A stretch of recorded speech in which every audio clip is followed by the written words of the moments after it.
ಮಹಾಗಣಾಧಿಪತಿಯೇ ನಮಃ. ದತ್ತಾತ್ರೇಯಂ ಮಹಾತ್ಮಾನಾಂ ವರದಂ ಭಕ್ತವತ್ಸಲಂ ಪ್ರಪನ್ನಾರ್ತಿಹರಂ ವಂದೇ ಸ್ಮತೃಗಾಮಿ ಸನೋವತು. ಆದೌ ಬ್ರಹ್ಮ ತಥಾ ಮಧ್ಯೆ ವಿಷ್ಣುರಂತೆ ಸದಾಶಿವಃ. ಮೂರ್ತಿತ್ರಯಸ್ವರೂಪಾಯ ದತ್ತಾತ್ರೇಯ ನಮೋಸ್ತುತೇ. ಶ್ರೀ ಗುರುಚರಿತ್ರೆ ಅಧ್ಯಾಯ 14. ಸಾಯಂದೇವನ ಗುರುಭಕ್ತಿಗೆ ಪ್ರಸನ್ನರಾದ ಶ್ರೀ ಗುರುಗಳು ಆತನ ಮೇಲೆ ಪರಮಾನುಗ್ರಹ ತೋರಿದರು. ಸಾಯಂದೇವನೇ, ನಿನ್ನ ಗುರುಭಕ್ತಿ ನಮಗೆ ಪ್ರಿಯವಾಯಿತು. ನಿನ್ನ ಮೇಲೆ ನಮಗೆ ವಾತ್ಸಲ್ಯ ಉಂಟಾಗಿದೆ.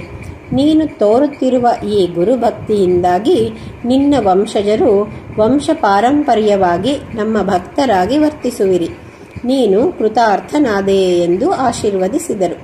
ಶ್ರೀ ಗುರುಗಳ ಆಶೀರ್ವಾದಗಳಿಂದ ಸಾಯಂದೇವನ ಮನಸ್ಸಿಗೆ ತುಂಬ ಆನಂದವಾಯಿತು.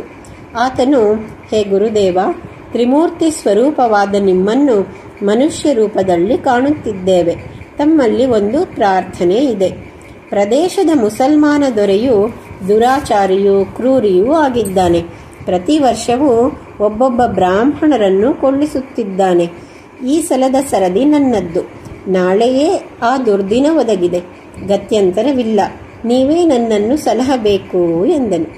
ಶ್ರೀ ಗುರುಗಳು ಆತನ ತಲೆಯ ಮೇಲೆ ತಮ್ಮ ಹಸ್ತವನ್ನಿಟ್ಟು ಅಭಯ ನೀಡುತ್ತಾ, ನೀನು ಯಾವ ಚಿಂತೆಯೂ ಇಲ್ಲದೆ ಅಲ್ಲಿಗೆ ಹೋಗು. ನಿನ್ನ ವಂಶದಲ್ಲಿ ಸಿರಿ ನೆಲೆಸುತ್ತದೆ. ನೀನು ಇಲ್ಲಿಗೆ ಬರುವವರೆಗೆ ನಾವು ಇಲ್ಲೇ ಇರುತ್ತೇವೆ ಎಂದರು. ಸಾಯಂದೇವನು ಗುರುಸ್ಮರಣೆ ಮಾಡುತ್ತಾ ರಾಜನಲ್ಲಿಗೆ ಹೋಗಿ ಅವನ ಎದುರಿಗೆ ನಿಂತರು. ಆಗೊಂದು ಆಶ್ಚರ್ಯಕರ ಘಟನೆ ನಡೆಯಿತು. ರಾಜನಿಗೆ ಇದ್ದಕ್ಕಿದ್ದಂತೆ ತಲೆ ಸುತ್ತಿದಂತಾಗಿ ಒಳಗೆ ಹೋದನು. ಕ್ಷಣಾರ್ಥದಲ್ಲಿ ಅವನ ಮೈಯಲ್ಲಿ ಉರಿ ಉಂಟಾಯಿತು. ಅಯ್ಯೋ, ಈ ಉರಿಯನ್ನು ಸಹಿಸಲಾರೆ. ಒಬ್ಬ ಬ್ರಾಹ್ಮಣನಿಂದ ನನಗೆ ತೊಂದರೆಯಾಗಿದೆ ಎಂದು ನೆಲದ ಮೇಲೆ ಹೊರಳಾಡತೊಡಗಿದನು. ರಾಜನು ಸಾಯಂದೇವನ ಮುಂದೆ ಬಂದು, ನನ್ನನ್ನು ಕ್ಷಮಿಸಿ, ನೀವು ಬೇಗ ಇಲ್ಲಿಂದ ಹೊರಡಿ. ಇನ್ನೊಂದು ಕ್ಷಣ ನೀವು ಇಲ್ಲಿದ್ದರೆ ಪ್ರಾಣವೇ ಹೋಗುತ್ತದೆ ಎಂದು ಹೇಳಿ ಸನ್ಮಾನ ಮಾಡಿ ಆತನಿಂದ ಬೀಳ್ಕೊಂಡನು. ಸಾಯಂದೇವನು ಶ್ರೀ ಗುರುಗಳ ಬಳಿಗೆ ಬಂದನು. ಗುರುದೇವನಿಗೆ ನಮಸ್ಕರಿಸಿ ನಡೆದ ಸಂಗತಿಯನ್ನು ತಿಳಿಸಿದನು. ಶ್ರೀ ಗುರುಗಳು ಆತನನ್ನು ಆಶೀರ್ವದಿಸಿದರು. ನಂತರ ಶ್ರೀ ಗುರುಗಳು ವೈದ್ಯನಾಥ ಕ್ಷೇತ್ರಕ್ಕೆ ಹೊರಟರು. ಭಕ್ತ ಬೃಂದದವರಿಗೆ ಶ್ರೀಗಳ ಅಗಲಿಕೆ ನೆನಪು ದುಃಖ ತರಿಸಿತ್ತು. ಸಾಯಂದೇವನಂತೂ ಬಹುವಾಗಿ ದುಃಖಿಸಿದನು. ಕಡೆಗೆ ತಾನೂ ಸಹ ಶ್ರೀ ಗುರುಗಳೊಂದಿಗೆ ಹೊರಡುವ ತೀರ್ಮಾನ ಮಾಡಿದನು. ಆದರೆ ಗುರುಗಳ ಮನಸ್ಸೇ ಬೇರೆಯಾಗಿತ್ತು. ಶ್ರೀ ಗುರುಗಳು, ಸಾಯಂದೇವ, ನಮ್ಮ ಆಶೀರ್ವಾದವು ನಿನ್ನನ್ನು ಕಾಯುತ್ತಲಿರುವಾಗ ನಿನಗೆಂತಹ ಭಯ?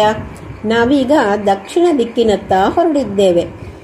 ಇಂದಿಗೆ 15 ವರ್ಷಗಳ ನಂತರ ನಿನ್ನ ಗ್ರಾಮ ಕಡನಂಚಿಯ ಸಮೀಪವೇ ನೆಲೆಸಿದ್ದೇವೆ. ಆಗ ನೀನು ನಮ್ಮನ್ನು ಭೇಟಿಯಾಗು ಎಂದು ಆತನಿಗೆ ಆಶ್ವಾಸನೆ ಇತ್ತು. ಆಶೀರ್ವದಿಸಿ ವೈದ್ಯನಾಥಕ್ಕೆ ಬಂದು ಗುರುಗಳು ಹಲವು ಕಾಲ ಅಲ್ಲಿಯೇ ನಿಂತರು. ಹೀಗೆ ಸಿದ್ಧಯೋಗೀಶ್ವರರು ಶ್ರೀ ಗುರುಗಳು ವೈದ್ಯನಾಥರಲ್ಲಿ ಬಂದು ನಿಂತಿದ್ದನ್ನು ಹೇಳಿದಾಗ ನಾಮಧಾರಕನಲ್ಲಿ ಒಂದು ಪ್ರಶ್ನೆ ಉದ್ಭವಿಸಿತು. ಅದನ್ನು ಸಿದ್ಧಯೋಗೀಶ್ವರರಲ್ಲಿ ಪ್ರಸ್ತಾಪಿಸಿದನು. ಗುರುವರ್ಯ, ತಾವು ಗುರುಗಳು ವೈದ್ಯನಾಥದಲ್ಲಿ ಉಳಿದರೆಂಬು ಹೇಳಿದಿರಿ. ಅಂದಮೇಲೆ ಶಿಷ್ಯರೆಲ್ಲರೂ ವೈದ್ಯನಾಥದಿಂದ ಹಿಂದಿರುಗಿರಬೇಕಲ್ಲವೇ?